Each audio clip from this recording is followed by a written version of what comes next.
ಇಳೆಯದಿ ಬನ್ನಣತಿಯ ನಡಿತಲು ಕಳವಳಿಸಿ ನಡಿತಂದ ಜಾನಕಿ ನಲವಿನಿಲ್ದು ಯಾಲೆಯಲ್ಲಿ ಕುಳಿತಿಗ ಪುಣ್ಯ ಸನ್ನಿಧಿಗೆ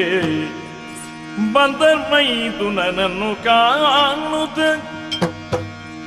ದೇವಿಯಂದು ಉಯ್ಯಾಲೆಯ ಇಳಿಯುತ್ತ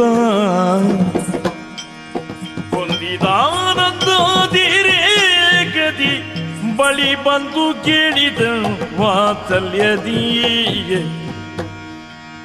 ಲೇಸಾಯ್ತು ಲಕ್ಷ್ಮಣ ಬಂದು ತೋವು ಎನ್ನ ಬೇಸರಳಿದು ತೋಜವಾದುದು ಲಕ್ಷ್ಮಣ